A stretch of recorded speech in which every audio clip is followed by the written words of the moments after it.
it gives you this sense of, internal strength, I think, which is like the most amazing part of it. More than the external strength, it's the internal strength. Renowned as a martial arts legend and pioneer, Bruce Lee revolutionized action cinema for what it is today. His lightning-quick strikes and profound philosophies made him a global phenomenon, representing the pinnacle of human focus and potential. But shockingly, after he died at age 32, rumors and assumptions about his marriage, drug use, and death spread like wildfire. Now, 50 years later, his daughter, Shannon Lee, is finally speaking out to set the record straight about the man behind the icon, revealing details that ended up leaving fans shocked. Before we take a look at these details, let's try to understand why he ended up doing the things he did. Bruce Lee's early life and family. Bruce Lee was born Lee Junfan in San Francisco, California in 1940, while his parents traveled through the United States on an opera tour. Lee's father, Lee Hoi Chuen, was a famous Cantonese opera singer and actor in Hong Kong. His mother, Grace Ho, came from a wealthy Eurasian family in Hong Kong with English, Chinese, and Dutch ancestry. When Lee was just a few months old, his family returned to Hong Kong, where he would spend his early childhood. The Lee family lived an affluent lifestyle in Hong Kong due to Lee Hoi Chuen's successful acting career. However, their lives changed dramatically when Hong Kong fell under Japanese occupation during World War II from 1941 to 1945. Like many Chinese families during the war, the Lees struggled through harsh living conditions and limited resources. There was intense hardship during this period before the Japanese finally surrendered in 1945. Once the war ended, Hong Kong began rebuilding, and Lee's father continued his opera career. His status as a famous singer afforded the family some privileges, including enrollment for Lee at Tak Sun School at the age of 12. But academic life did not come naturally to the restless, athletic boy. After struggling at Tak Sun School for several years, his parents transferred him to the Catholic La Salle College and then St. Francis Xavier's College, hoping he would fare better. As a teenager, Lee began getting into fights with local gangs frequently. His frustrated parents decided he needed more structure and discipline, so they arranged for him to begin studying Wing Chun Kung Fu under the great master, Yip Man. Though Lee showed great enthusiasm for martial arts, his training almost ended before it began due to his mixed ancestry. At that time, many Chinese masters refused to teach non-pure Chinese and only accepted Lee after his friend vouched for him. Later in his training, Lee's heritage became an issue again, as the other students resisted working with him once they found out he was part Caucasian. But Lee persevered and continued studying privately with Yip Man and a few select students. Under their mentorship, Lee excelled quickly. By the age of 18, he was already defeating opponents in major Hong Kong boxing competitions. However, his fighting on the streets and in competitions was causing his parents grief. After Lee badly beat a rival gang member in a fight, they decided to send him to the United States just before his 19th birthday. They hoped he would have more opportunities there and avoid trouble with the police. Lee's older sister Agnes and several family friends were already established in San Francisco, so Lee moved there first before settling in Seattle to finish high school. Over the next few years, Lee focused on his education and martial arts training while living with various friends and working odd jobs around Seattle. He started teaching his own version of Wing Chun, which incorporated techniques from other fighting styles he learned along the way. Among his first students were Jesse Glover, who later became his assistant instructor, and several judo practitioners he met through his friend and mentor, James Yim Lee. By 1961, Lee had set up his own martial arts school in Seattle, and also enrolled at the University of Washington, studying philosophy and drama alongside his martial arts training and teaching. But he soon dropped out as teaching martial arts, and developing his own Jeet Kune Do techniques became his overwhelming passion. In 1964, Lee was invited to give a martial arts demonstration at the Long Beach International Karate Championships. There, he performed his famous one-inch punch against volunteer Bob Baker. Lee stood upright with his fist an inch from Baker's chest and delivered a powerful blow, sending Baker flying backward into a chair. Baker later said the pain from that single punch was so intense he had to stay home from work for several days. Around this time, Lee also fought Wong Jack Man, a well-known kung fu master in San Francisco's Chinatown. It was an intensely competitive fight apparently sparked by Lee's willingness to teach white students, which Wong took issue with. Details remain controversial, but it was clear Lee's victory helped cement his reputation and his right to teach anyone interested in learning from him. By the mid-1960s, Lee had established himself as an incredibly skilled and unorthodox martial artist, attracting students eager to learn the techniques he called Jeet Kune Do, the way of the intercepting fist. When Hollywood producer William Dozier saw Lee give an impressive demonstration at the 1967 Long Beach International Karate Championships, he invited Lee to audition for a role in the TV series Number One Son, about the adventures of Charlie, his controversial road to fame. Before we take a look at his darker side, let's take a look at his road to fame. You see, prior to his invitation to audition for a role in the TV series Number One Son, Lee was making a name for himself with some small acting roles. In 1966, at the age of 25, Lee got his first major role playing Kato in the TV series The Green Hornet. This introduced Hong Kong martial arts to many American viewers for the first time. As a professional martial artist, Lee refused to use typical American fist fighting, insisting on employing his Wing Chun techniques instead. This led to innovations like slowing down his blindingly quick moves so they could be filmed properly. Lee became friends with Gene LaBelle, a stuntman on The Green Hornet, and the two exchanged fighting knowledge. Though the show was canceled after only one season, it brought Bruce Lee recognition and planted the seeds for stardom. After the cancellation of The Green Hornet in 1967, Lee found himself lacking direction and out of steady work. He opened a small martial arts school in Los Angeles named the Jun Fan Gung Fu Institute, where he began formulating his own unique approach to martial arts. Lee had become disillusioned with the traditional styles he had learned, feeling they were too rigid and formalized to be practical in real combat situations. He emphasized adaptability and a style of no style,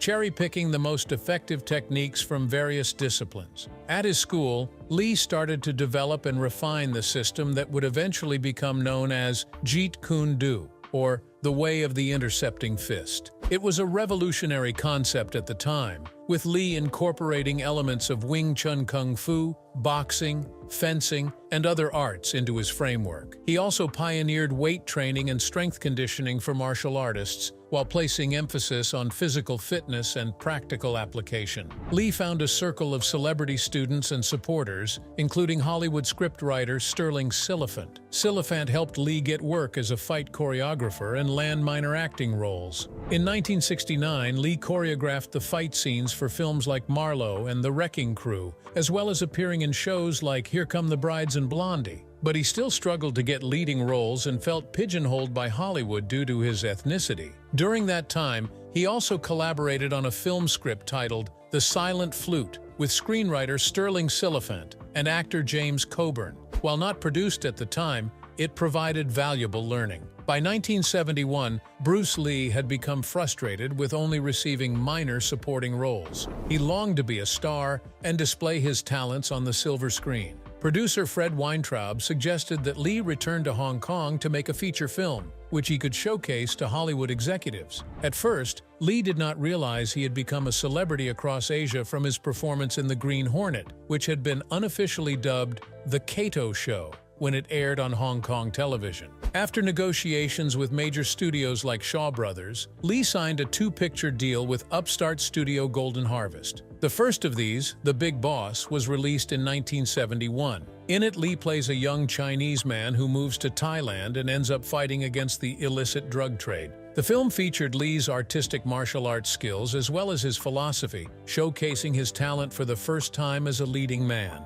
Though low budget, The Big Boss broke box office records across Asia. It catapulted the unknown actor to stardom overnight. Riding the momentum, Lee starred in Fist of Fury later that same year. Set in Shanghai during the 1930s, Lee played a martial arts student seeking to avenge his master's murder. He fights opponents using powerful punches, wide-arcing kicks, and innovative nunchaku techniques. Lee performed all his own stunts, emphasizing emotional intensity and spiritual philosophy between fight scenes. Like The Big Boss, Fist of Fury was a major commercial success, breaking the box office record set by Lee's previous film. For his third Hong Kong feature in 1972, The Way of the Dragon, Lee was given complete creative control. He wrote, directed, produced, choreographed, and starred as a young martial artist who defends family members threatened by the mob. This film contained Lee's lengthy, iconic fight scene against Chuck Norris in the Coliseum. Their duel is considered one of the greatest fights in cinema, marrying athleticism and brutality.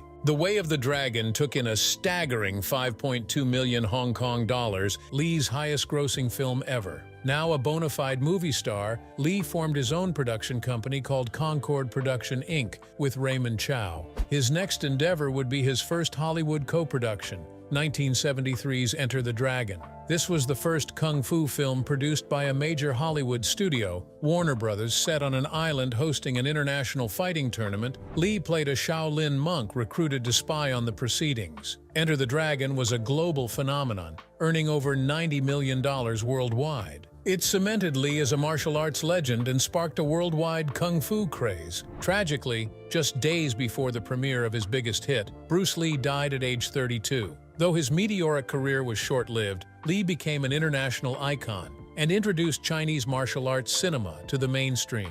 He pioneered martial arts choreography for the screen, using innovative camera angles and editing techniques. Lee emphasized emotional characterization and philosophy alongside physical technique. Even after his shocking death, Lee's legend continued to grow. Unfinished footage he had shot for his last film, Game of Death, was later cobbled together by Golden Harvest using look-alike actors, stunt doubles, and existing Lee footage in 1978. In the 1990s and 2000s, interest began to rise in Lee's unique martial arts and philosophical perspectives. His writings on topics like self-actualization and emotional liberation were found inspiring by many. Bruce Lee bridged the gap between Hong Kong action cinema and Hollywood like no one before. Lee's films made the Hong Kong film industry globally prominent. He paved the way for future martial arts stars like Jackie Chan and Jet Li. His groundbreaking fight choreography has been studied and imitated by filmmakers ever since.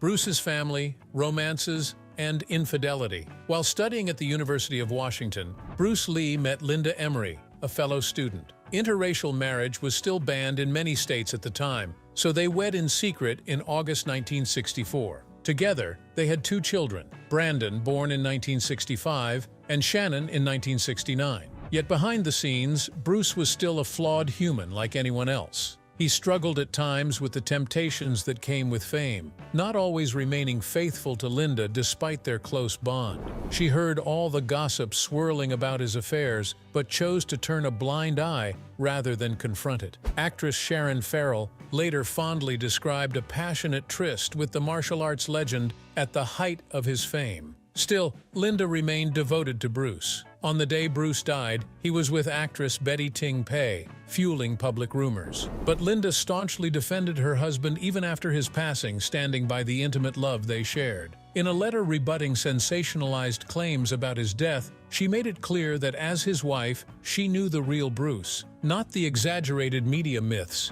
Their marriage weathered its storms to still shine bright in her memory. Linda was devastated when Lee suddenly died in 1973 due to an allergic reaction, but she worked tirelessly over the decades to continue promoting his art of Jeet Kune Do and manage his estate. She wrote an intimate biography of her late husband in 1975, which became the basis for the 1993 film Dragon, the Bruce Lee story. Their son Brandon inherited Bruce's passion for martial arts. As a child, Brandon learned directly from his father and visited him on set. He grew determined to follow in Lee's footsteps as an action star. After some early roles, Brandon was tragically killed in 1993 at age 28 by a prop gun accident on the set of The Crow, eerily similar to how his father passed. Shannon was only 4 when her beloved father died. She later studied Jeet Kune Do under her father's students to connect with his legacy. Though she focused on acting at first, Shannon became more dedicated to martial arts in adulthood. She now heads the Bruce Lee Foundation, managing her father's estate and promoting his teachings. Linda has since retired from the foundation, but even in her late 70s, she still strives to keep Bruce's memory alive, seeing her role as almost a sacred duty. She wants both his legions of fans and their family to know the extraordinary man behind the screen icon, not just the intense image of strength, but his philosophy of compassion. Decades later, Linda and her children continue to receive new generations of Bruce Lee fans at the foundation. Young people awed by his films and eager to learn his techniques. They explain he was not just a master fighter, but also a profound thinker and caring family man. The awful tragedy is that Lee's own family lost him so soon, just as his fame was taking off. Yet his loved ones persevere in sharing his legacy with the world. Bruce's death and very serious rumors. The shocking death of Bruce Lee at the tragically young age of 32 has generated endless speculation and conspiracy theories over the decades. As his devoted daughter Shannon grapples with her father's complex legacy, she seeks to separate fact from fiction regarding the mysterious circumstances around Lee's passing. By 1973, Bruce Lee was at the height of his fame as a martial arts superstar and pioneering Asian actor in Hollywood. On July 20th, while visiting the home of actress Betty Ting Pei in Hong Kong, Lee suddenly collapsed after taking a painkiller for a headache. He was rushed to the hospital but died shortly after arriving. The official cause of death was ruled as cerebral edema, or swelling of the brain, likely as a complication from a previous collapse Lee had suffered 2 months prior. But this unexpected loss of a vital celebrity in his prime sparked immediate questions. Rumors swirled of love affairs, drug abuse, mafia vendettas, even family curses. Sensational headlines portrayed Lee's death as the last act in an evening of wild partying or eccentric sex games gone wrong. Lee's wife, Linda, was forced to fend off offensive claims that tarnished her husband's name. For Shannon, just 4 years old when her beloved father died, protecting his legacy from rumor and innuendo became a lifelong struggle. In the chaos after Lee's death, producer Raymond Chow had falsely claimed Lee was at home with Linda that fateful evening. When Chow's deception was uncovered, speculation mounted that Lee was instead engaged in a torrid affair with Betty Ting Pei. Enraged fans blamed Ting Pei for Lee's demise. "I received threats that my life was in danger as revenge for Bruce," a terrified Ting Pei confessed years later. Though no evidence ever indicated they were lovers, the damage was done. Bruce Lee's reputation would be forever linked to the beautiful actress who spent his final hours with him. Equally persistent were accusations of a fatal drug overdose. Traces of cannabis were found in Lee's system, fueling rumors of substance abuse, despite medical opinions debunking claims it caused his death. Speculation expanded over the years to cocaine, LSD, and other hard drugs as well. For Shannon, already robbed of her beloved father, such rumors only deepened the pain. In truth, an allergy to meprobamate, the tranquilizer ingredient in the Equagesic painkiller given to him by Ting Pei, was the likely culprit behind Lee's brain swelling. But conspiracy theories continued swirling. Some claimed Ting Pei was an assassin working for Chinese triads who wanted Lee dead over unpaid protection debts or as competition to mainland cinema. Others pointed the finger at Raymond Chow, implying Lee's ambitious business partner orchestrated his demise to seize control of their production company Concord and fully capitalize on Lee's posthumous fame. Chow stood to gain immensely from complete ownership over Lee's hit films, Enter the Dragon and Game of Death. Most outlandish is the belief that the Lees were cursed, as Shannon's grandparents had lost a son before Bruce's birth. True believers cite the early, freakishly similar deaths of both Bruce and his son Brandon as evidence of this hex on the Lee men. Of course, such supernatural explanations ignore realistic factors like Brandon's accidental shooting on the film set of The Crow. For Shannon Lee, all these rumors and innuendos have made preserving her father's legacy tremendously difficult. As sole heir to the Bruce Lee estate, she has devoted herself to protecting his image and sharing his talents with new generations of fans. Yet outrageous conspiracy theories continue swirling around Bruce Lee decades after his death, forcing Shannon to repeatedly defend her father's name.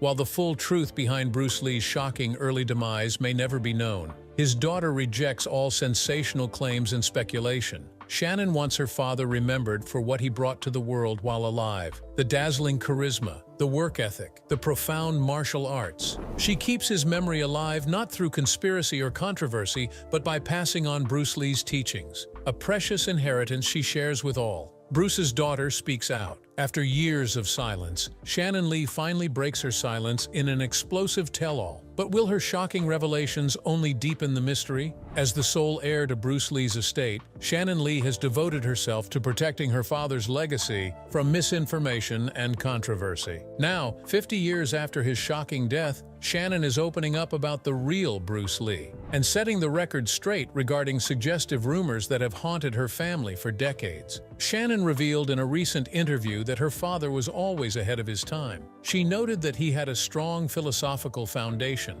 and believed in constant personal growth, implementing timeless principles into his life. Shannon said that her father exercised his mind as rigorously as his body. She explained that he had the ability to direct his mind to manifest what he wanted. Shannon thinks that is why people see him as representing boundless human potential. It's very invigorating. However, Shannon pointed out that not everyone has embraced Bruce Lee's legacy. She called out director Quentin Tarantino for his portrayal of Lee as an arrogant asshole in his 2019 film Once Upon a Time in Hollywood. While Tarantino defended this as creative license, his subsequent comments further enraged Shannon. Shannon explained that in the film, Tarantino depicts Bruce losing a fight to stuntman Cliff Booth. But in real life, Cliff would never have stood a chance against her father. Shannon said Bruce Lee was a real fighter with actual documented wins. She added that she's tired of white Hollywood, portraying him as some kung fu stereotype when he was the real deal. She also slammed Tarantino's implication that,